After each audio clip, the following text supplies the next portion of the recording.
You're listening to the ADHD Heroes Podcast, a podcast where we speak with the heroes of the ADHD community, namely educators, mental health professionals, and of course, those with ADHD themselves, to gain insights, tools, and most importantly, inspiration towards succeeding and thriving with ADHD. I'm your host, Rabbi Shmuel Reich, a high school Rebbe and an ADHD coach in private practice. Welcome to the show. Hi there. On this week's episode, I spoke with Dave Delaney. Dave Delaney is the host of the ADHD Wise Squirrels Podcast, and he came on to tell his ADHD story. We discussed his diagnosis at age 50, adopting a healthy lifestyle, including stopping to drink and smoke, his medication journey, the value of pursuing a diagnosis and treatment plan, even well into adulthood, how hereditary ADHD is, and thoughts on why the diagnosis is more common today, his nuanced view on ADHD superpowers, understanding oneself, his podcast, and a lot more. A couple of things worth mentioning. At the beginning, I asked him to share something about himself and his background. I usually send the questions before. In this case, I did not. And he called out the fact that it is a little bit of an overwhelming question for the ADHD brain, which is a valid and interesting point. Also, we mentioned the use of substances as a form of self-medication. So it is important to mention that these are unhealthy things to use, and sensitive things to talk about. So if there are young people in the car, or if you are one of our younger listeners, a friendly reminder that these are things not to be using. We also mentioned a study from Dr. Russell Barkley on decreased life expectancy among those with ADHD. We mentioned this in a context. It should not scare anyone. We will link to the article in the show notes. It does not refer to shorter life as a result of ADHD itself, but rather from unhealthy habits that can come from ADHD unchecked. Quick shout out to the Chinuch Today podcast, and a shout out to, if you want an ad here on the podcast, you can email me at adhdheroespodcast@gmail.com. Enjoy.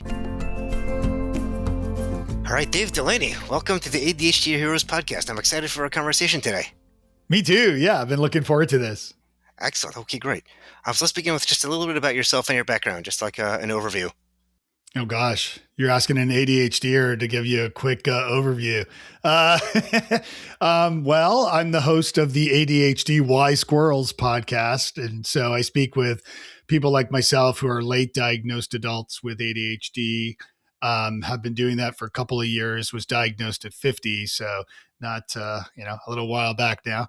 And when I'm not podcasting, I am a communication strategist consultant. So I work with companies and individuals to improve how they communicate, whether it's internally with team members, externally delivering presentations. I'm kind of everything kind of lives under this big communication umbrella, if you will.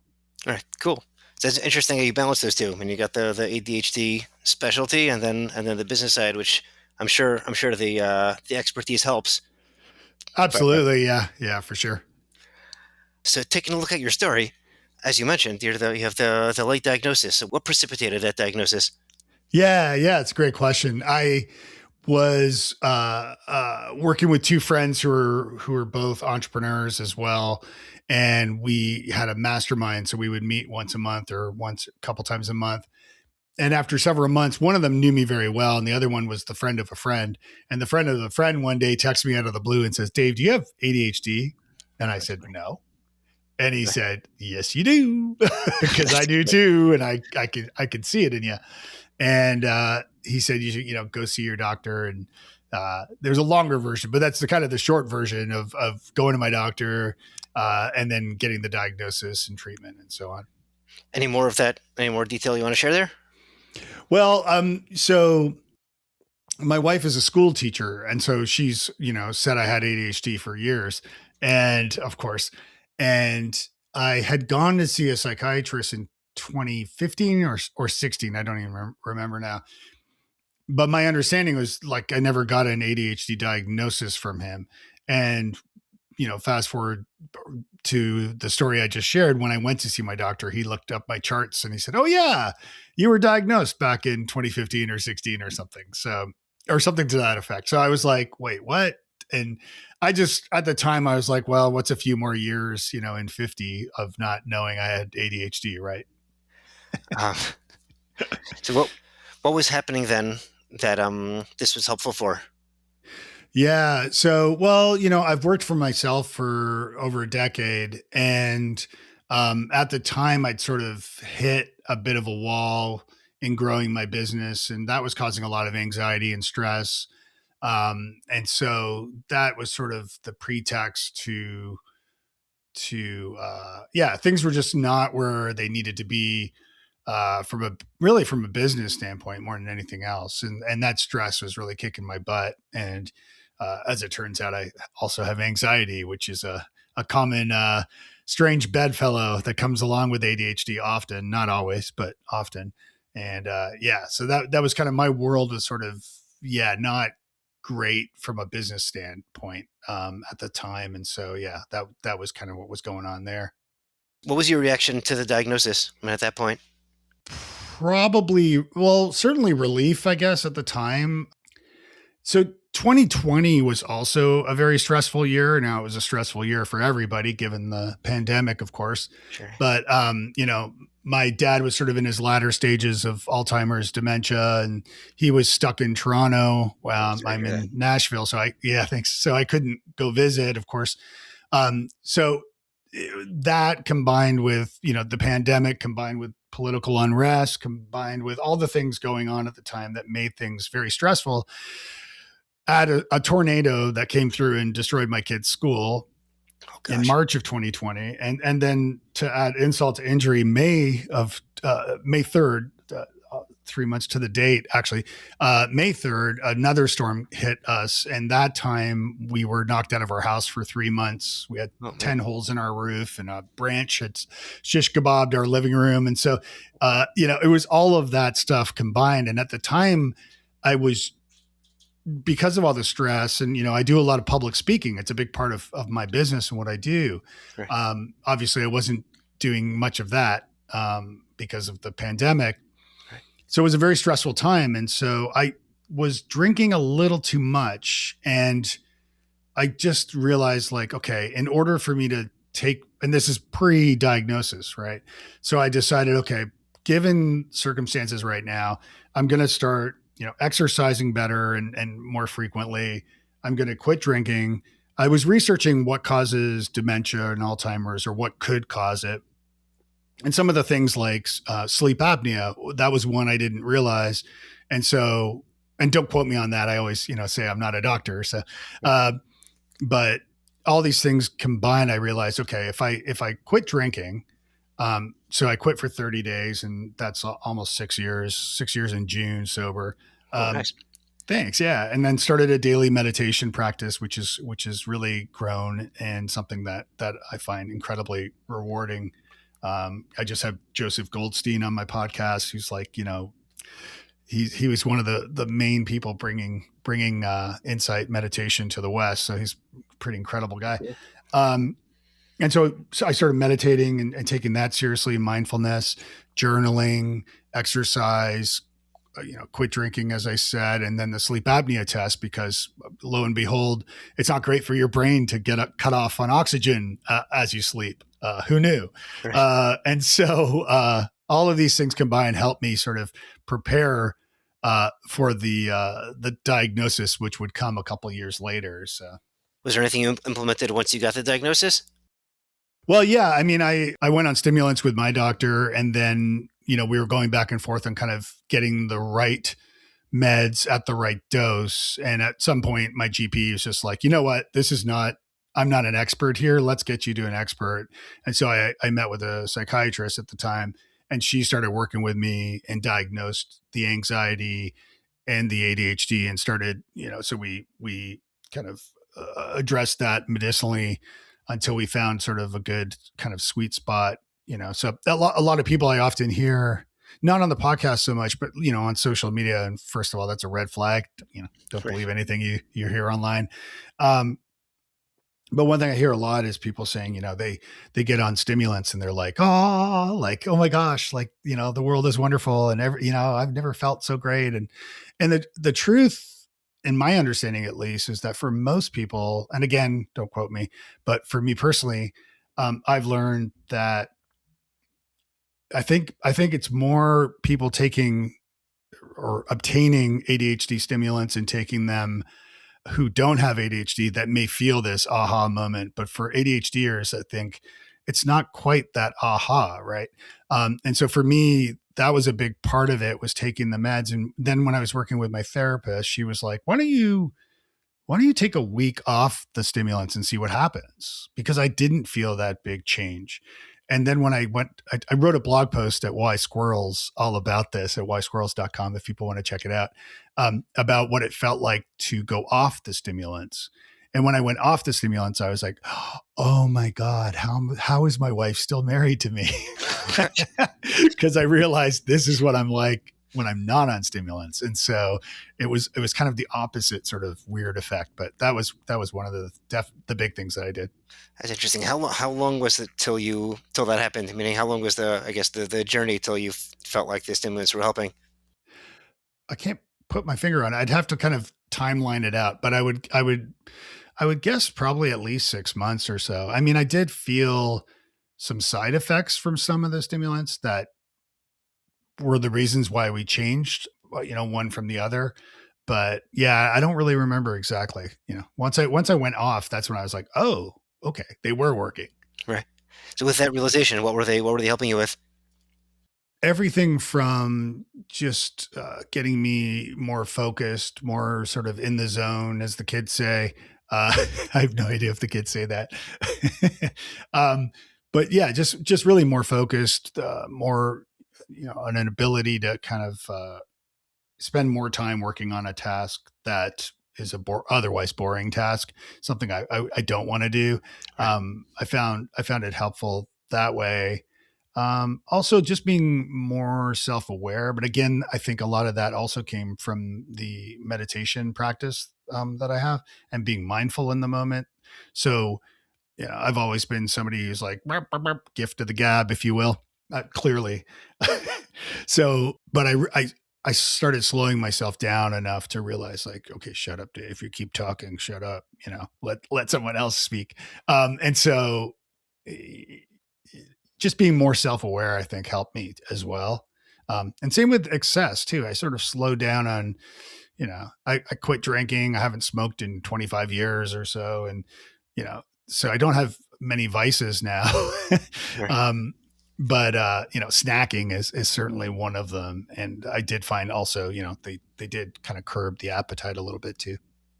Yeah, and Jeff Copper once suggested that maybe the reason why there are more ADHD diagnoses now among adults is because now that we know smoking is bad for us, people used to self-medicate with the nicotine, and now that they're not doing that, well, the good news is they're living longer, which is good, hopefully. And but the bad news is that we need to medicate them or help them out in ways that are more, that are better for them in the long term. Yeah, absolutely. I think that's interesting. I hadn't heard that, but I mean, I could see how that would have been the case. I mean, it's the same with alcohol, right? And drugs, for that matter, of self-medicating. But I think the dangers there between, because we are prone to addiction, going down those roads are probably not a safe thing. And also more diagnoses are happening these days, partly because of, less stigmas. And certainly that's part of my goal with my podcast and what I'm doing with Wise Squirrels, but also kind of reducing the stigmas and people sort of embracing mental health, and taking that more seriously, generally, sort of on a societal level. But then also women who are getting their kids, checked and diagnosed. Not always, but if a kid gets diagnosed, ADHD is about as heritable as height. So that means that if a child has ADHD, then one of the parents could, quite likely. And so I think that's how a lot of women now are being diagnosed, and also because of the predominantly inattentive presentation of ADHD. Because of I always use the Lisa Simpson analogy there. you got the hyperactive, impulsive type, or not type, presentation rather. And that's the Bart Simpson. That was me. Right. And so I was the one disrupting the class and the naughty boy. So if a girl's just kind of playing with her hair, staring out a window, she's not bothering anyone. So I think that's part of the reason why that inattentive, predominantly inattentive presentation was missed earlier on. So I think a lot more women now are being diagnosed. And of course, then there's the combined presentation, which is, your chocolate and my peanut butter. Right. Yeah, I think all those are true. I mean, all the additional awareness of increased awareness of mental health and acceptance and awareness that it could be in adults and women. I think all those contribute. Yeah, I think it's for sure. True. Mm-hmm. If somebody's like 35 plus and they're wondering, what should I bother with ADHD diagnosis for? What's it going to do for me? What should we tell them? Well, I think first of all, according to Dr. Russell Barkley, he's sort of one of the main voices, even though he's retired now, but one of the main voices and recognized people in the ADHD research space. And he's, written multiple books and so forth. Russ Barkley, I think it was a multivariate test or tests or studies. I have it at wisesquirrels.com/life, but his findings were that with undiagnosed and untreated ADHD, your life expectancy can be up to 13 years less. Yes. Yeah. And I think for that reason alone, it's worth getting diagnosed and getting treatment. But in addition to that, I think also with, oftentimes, again, with women primarily, they were treated for anxiety and depression more so than ADHD diagnosis. And because anxiety and depression are common comorbidities that come along with ADHD, for whatever reason, women were just missed or not diagnosed with ADHD. And so what I'm getting at here is that ADHD is often at the root of these other conditions or excess or whatever. And so if you can treat the anxiety or the ADHD that can be at the root of these issues, then you're doing a great service to yourself and kind of beginning to deal with anything else that may be ailing you, including things like bipolar, OCD, which are also not as common comorbidities, but they do, they can be. So I think also the other side of it is also just getting like, if you understand your neurotype, you understand better the way your brain works and the way maybe some of the challenges you faced in your life as well. I think you can start to give yourself grace, which is very important. Right. And it does put you down a path of healing as well. So I think both for you and maybe family and so forth. So yeah, that's why I encourage people to get tested. One caveat to that is I always say, like, when you go see your doctor and you suggest, you want to suggest a ADHD test or assessment, I think the first question is, before you ask that, is what do you think about ADHD? And see what their reaction is, because there's a lot of quacks still out there, unfortunately. And if your doctor says, oh, it's overdiagnosed or it's not real or blah, blah, blah, then that's a great sign to go find a new doctor. Right. So this is a question I often ask when you hear people say ADHD is quote unquote not real. What do you say and what do you want to say? Yeah, what do I say is smell you later. And what I want to say, I'll keep this a family show and not say anything. Okay, fair enough. Do you have answers to that? It's a good question. So what I say is like you, just try to play it cool. If you can, sneak in something informative, then that will be great. Yeah. What do I want to say? The research is there, and from the answers that I get from different guests, one of my favorites was, and I don't mean to play favorites, but one of my favorites was, let's pretend there is. Meaning, that is a good one. I like that. Who said that? Do you remember? Yes, his name is Dr. Shlomo Radcliffe. Okay, I love that. That's a good one. He's a therapist with ADHD himself, and that was Nice. That was an excellent answer. Yeah, that is a good guess or a good answer. I love that. bringing it back, going a little back in time to the to your Bart Simpson days. What were your schooling years like? Oh, terrible. Tell me um, more. my mom, God bless her, she kept all my report cards. Right. So I actually still have them. And so when I was diagnosed, I kind of pulled them out of the closet and buried in some box. And my wife and I laughed our heads off reading the comments from the teachers. And it's like, if you had any question whether this diagnosis was, accurate, the comments are all there. Oh, So even if you didn't know me and you just read the comments, you'd be like, oh, I don't know who this Dave Delaney is, but he's definitely an ADHDer. Yeah, it's pretty clear. right.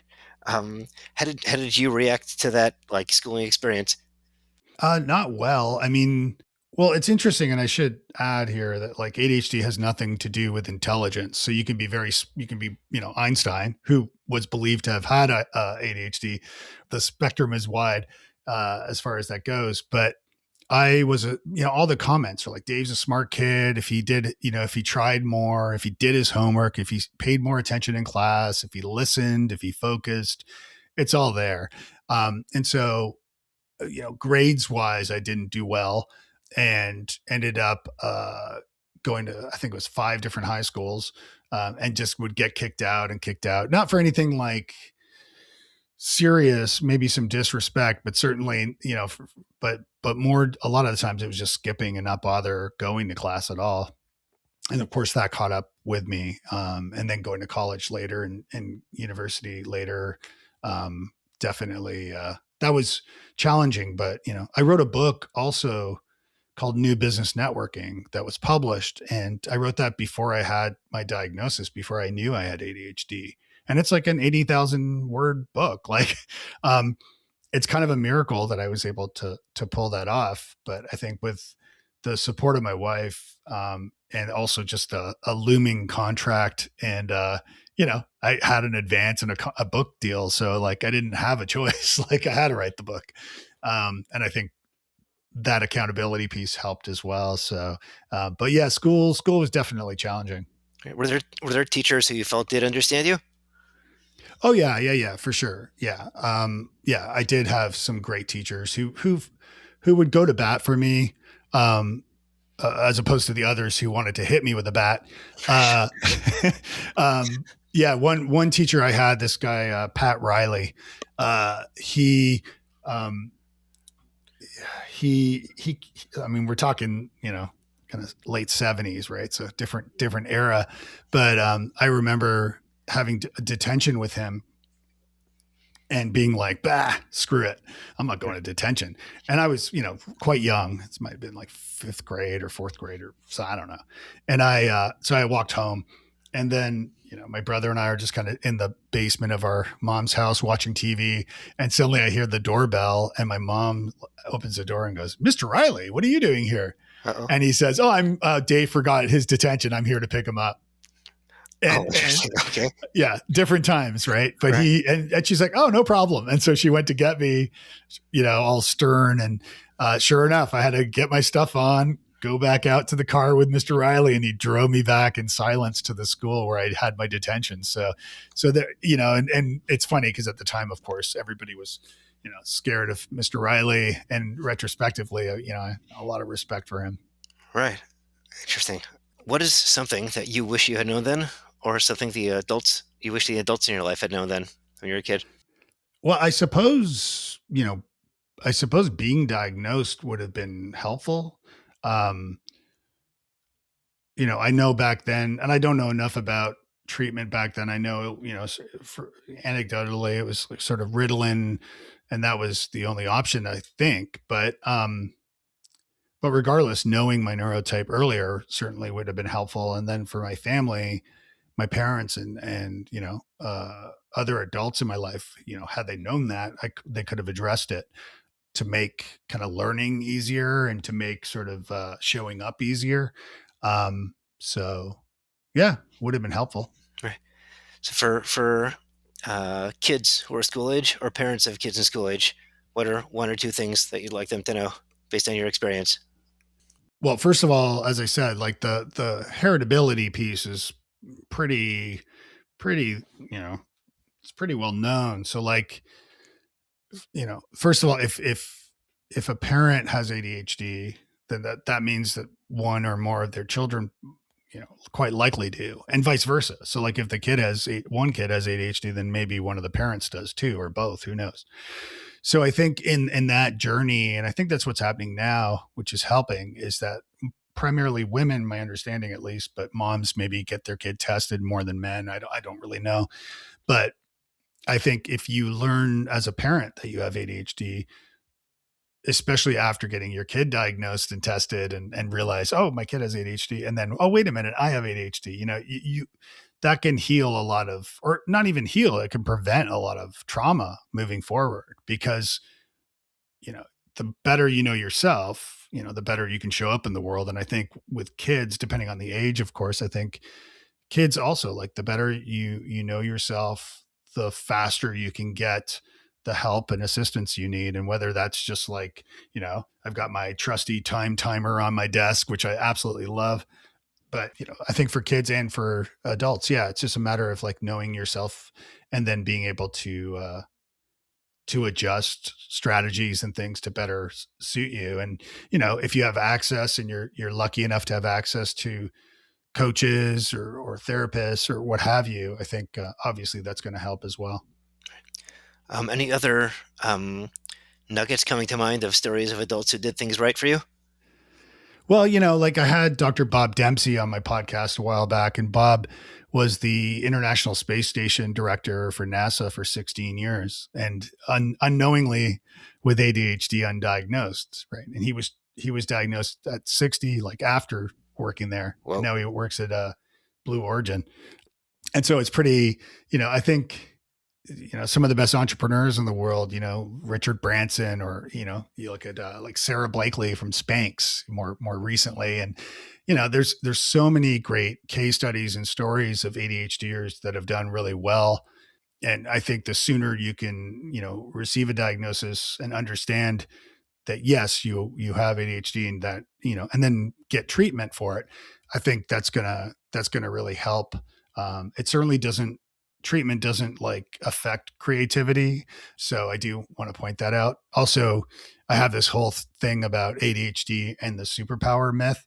And my conclusion, and I also wrote about this at Wise Squirrels, so people can check that under the resources section. I have a chart, and the chart, because, if people aren't familiar, oftentimes, especially out in, TikTok land, or, Paris Hilton has a song called, ADHD is my superpower. And I push back on that. I believe that everybody has a superpower or superpowers. I don't believe ADHD is one of them. ADHD can help with those superpowers. And I have a whole exercise on my site to help people discover what their superpower is. But with ADHD being a superpower, my conclusion is, and this is the chart is the more access you have, the higher that is in the chart, the higher, more likely you will claim ADHD as a superpower. And so, picking on Paris Hilton for a moment, she's a good example of somebody who has Hilton money. She's, so she can afford to, go hog wild on all sorts of creative ideas. And if they fail, they fail. And it's not that big a deal, because she still has money and access and health and all these things. But for somebody who does not have those things, and you have ADHD, you're going to face challenges, and you're going to be like, damn, this is not a superpower. This sucks. And I think there is a middle ground there. But again, I think it's certainly not a superpower, but I do believe that it can, if you understand yourself well enough, and you're diagnosed and you're being treated and so forth, I think you can channel that knowledge into some wonderful work. Interesting.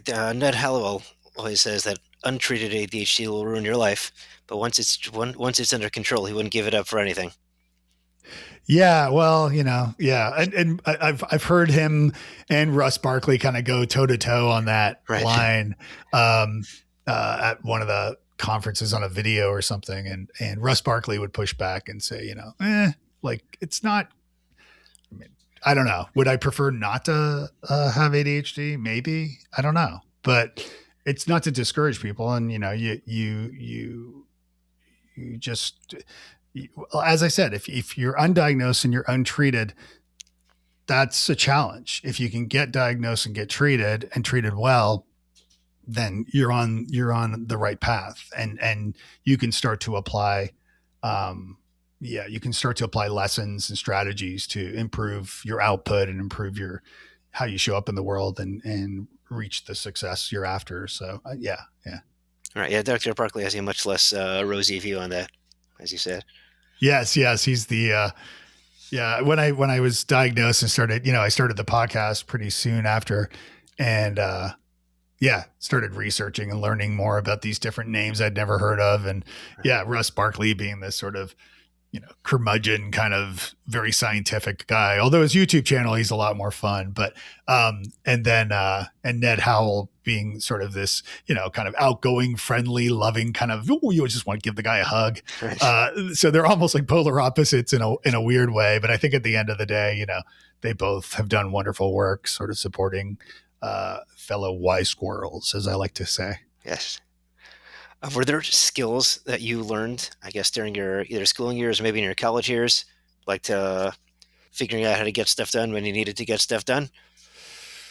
I think one thing that's really helped me is I studied. Now I use it in my work, in some of my training, and some of the presentations I deliver. I have a presentation called the ADHD Advantage, where I actually speak about this stuff. But I say that because I studied improv with Second City in Toronto, and have done a ton of improv performance and comedy over the years, and studying improv. And I would be willing to bet most improvisers are probably neurodivergent at least, but certainly I would imagine ADHD plays a big piece of that operating system. But who's to say? But I think studying improv and learning the skills with improv have been really applicable in ways to kind of improve my life and business as well. So, Interesting. What's that look like? I mean, what were the skills you used? Well, I have a presentation, a keynote that I do for conferences and companies and associations. It's called the Master Communicator's Secret Weapon. And the reveal to the audience or the group is the secret weapon is using skills from improv. And so in that, I share sort of three core concepts. The first is to use active listening. The second is to lead with acceptance and empathy as well. And then the third is not to fear failure and obviously not being careless, but also being able to, take some risk. And I think those three kind of combined takeaways from the skill of improv. I'm not necessarily in that presentation. I have a workshop I do too for companies. When I'm speaking about that, I'm not suggesting everybody rush out and take an improv class, although I would. It's great. But you can use the skills from improv that I've sort of outlined there and apply them to how you show up in the world, how you communicate with your teams, with your family, friends, colleagues, prospects, everybody. And yeah, it's really impactful. So Excellent. Was there anything that you discovered for yourself by necessity from pressures of school or college or early career, where before you had the diagnosis, but you knew how you operated in a way that you had to figure that out? Yeah. I mean, I think, I wouldn't say I was never like an alcoholic in the sense that I was hiding alcohol or I was but I was very excessive in drinking and in smoking cigarettes, for example. I would chain smoke a pack, no problem, or more. If I could get my hands on another pack, I'd probably smoke that too. And drinking, I would often drink too much when I was certainly in college years. And I think it's interesting, I've talked about this with other friends, and I had a lot of friends who were in the creative sort of arts community and a lot of live music and musicians and things like that. And, I knew people who OD'd, and I knew somehow in my mind that I didn't want to become like a drunk. My dad was a bit of a jerk when he was drinking his scotch. So I knew to kind of drink beer and kind of stick with beer. And so for the most part, I only really drank beer. With drugs and things, I would maybe smoke pot, but I would never do like cocaine or anything else that was super hard like that. I just never did, never tried it. And somehow, and I was around it, but somehow I just knew that if I do that, it's not going to end well. And I think that plays a role in Russ Barkley's, statement about that life expectancy. I think sometimes, yeah, with addiction or excess, if you're doing the wrong stuff, like you can, the ending can come much faster than you would otherwise want. So I think I learned that pretty early on, that I just somehow in the back of my mind, I knew like, yeah, stay away from that, Dave. And somehow I did. That's good. What did your early career look like in terms of, productivity, getting stuff done, those sort of ADHD challenges? Getting things done. I mean, a lot of I'm 53 now. So, I've my career has come up with computers for the most part, or it has. And so I've always had that dopamine rush, and I'm a bit of a nerd that way. I love, I don't love all of it nowadays, but I've been podcasting for 20 years as an example. So social media, I started on Twitter in 07. Right. Now I wouldn't recommend it to my worst enemy. It's a dumpster fire. So, but yeah, so being an early adopter in a lot of technology and things, it's something that I've always really enjoyed, whether it's some coding or designing a website, all that stuff, everything I do with Wise Squirrels, or even DaveDelaney.me, my personal site, or futureforth.com, my business, all those websites are designed by me. I had a friend do logos, but besides that, I did it all myself, and I do it all myself. So I really enjoy kind of getting my hands dirty that way.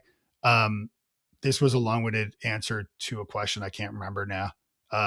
What were we talking about? Oh, business, career, and tips. Yeah. So I say all that because I knew to go analog to plan things, like go to the coffee shop, grab a coffee and a pad of paper and a pen, and sketch it out and write it out, rather than do it online. And nowadays, certainly with the our little addictive dopamine, machines in our palms, they're designed to be addictive. So I know, but early on I knew just, if I'm going to get anything done, I need a plan. I need accountability. I need dates for when things are due, and priorities. And I find that, pen and paper, there's a lot of value there. Interesting. It sounds like you figured that out early on. I had to. I mean, either that or I'd be fired, right? So, right. Yeah. And it sounds like also you've always been doing creative things that played to your strengths. I'm getting that right? Absolutely. Yeah. Yeah. I mean, comedy is I'm such a big fan of comedy. And, I finally did 6 open mics in 6 weeks, a couple years ago, before I was diagnosed. So a few years ago, and doing improv for so long. I've always just been a big fan of performance and comedy, especially. And I think, even as a kid, listening to comedy albums or crank calling people and recording those calls and trading those cassettes with friends, I was always a joker and practical joker and things like that. So, so humor has always played a big part of what I do. Right. If somebody is looking at getting their career started with ADHD, what are what's some advice you could share with them based on your own experience? Well, first of all, I mean, reach out to me if you have questions or comments or need anything. Don't be shy. Reach out. I think, like I tell, so like the podcast itself is for late diagnosed adults, right, who are more sort of middle-aged, mid-career people like myself. Right. So I don't end up talking to a lot of younger people necessarily with ADHD. But what I would say is, first of all, like if you're just diagnosed, give yourself grace. Understand that, you're great and you're going to do wonderful things, especially now. Like the future is so much brighter now because of the understanding of yourself and the treatment, and you can put a name on it now so you can better understand like what works, what doesn't work, things to try, strategies, and so on. So I think use those strategies. Don't believe everything you see on TikTok, and in fact don't believe any of it maybe. Right. um That's a good so one. yeah, I mean there's too much misinformation out there, and yeah, just give yourself, as I said, give yourself some grace. But I think, yeah, I think just self-knowledge is power, and the better you understand yourself, the better you can find strategies that work well for you. And so yeah. With regard to wise squirrels, what was the well, first of all, our listeners don't yet know the inspiration for the name. So let's start with Yeah. that.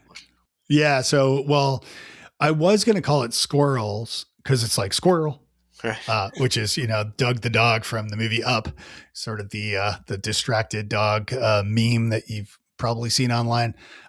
And but I felt it felt kind of demeaning a little bit just to call it squirrels. Like I didn't want to like make fun of ADHD, even though I have it. Um, so I wanted to like kind of respect it, and because my podcast is for people like myself who are later in life and so forth. We the idea is that we've accrued so much wisdom in our lives, and it doesn't really matter your age really, but you've accrued so much wisdom in your life by surviving and thriving regardless of your neurotype. Uh, and so I believe like these lessons, these things that you've learned and about yourself, especially, tie into this wisdom, and words and terms I'd never heard of before, like masking and coping mechanisms. Now I understand what these things are, but these are certainly things that I was doing. I was drinking too much, that's masking, or I was developing coping mechanisms, like always showing up to meetings way early, not going in but being there super early because I'd be stressed out and anxious that I was going to be late. So I would anally be, I still am. That's why I was kicking myself, because we were a little, I was giving you a little bit of challenge in booking this meeting. And so I was like, so yeah. So anyway, I don't even know. I think, I don't know if I answered the question or not. No, it sounds good. Yeah. That's wise squirrel. So Yeah. wise is wisdom, and Yeah. squirrels is squirrel. Yeah, excellent. And you mentioned the AIM. How far after your diagnosis did you launch it? Oh, really soon. I maybe a month, like a month later, I launched the website and just started writing articles about it. And then like a couple months later, I started the podcast. So, yeah, it was just a handful of months after my diagnosis. So, yeah, go figure. We can tend to get a little hyper focused on topics and things. And, so it's been fantastic. I mean, my community is amazing. The reviews and the emails I continue to get from listeners is just fantastic. And so, yeah, it's been super rewarding, and yeah, this understanding of life expectancy and removing stigmas has sort of shifted this from like a passion project to kind of a mission. It's, even though it's not my day job, but I still love doing it. So, yeah. What's a message of hope you can leave our listeners with as we start to wind down? Yeah, I mean, I think there's something I learned in 2020 when the world was imploding before I was diagnosed, and part of my lessons in mindfulness and meditation, but part of it is that if you reflect too much on the past, it can lead to depression or depressive thoughts, and if you think too much of the future, that can lead to anxiety and anxious thoughts. So I think there's true value in being present and being in the now. Certainly you have to plan for the future, and you look at what worked and what didn't last month and what have you. So it's not to say you abandon any sort of reflective or forward thinking, but I think the more that you can be present and realize and be mindful and not mindless, the better you can be. And this is regardless of your neurotype, but I think you can end up giving yourself grace as I said, a few times there, like just give yourself some grace, slow yourself down. And, even if you're in a dark tunnel right now, the cliche, but there's light at the end of the tunnel. There is light.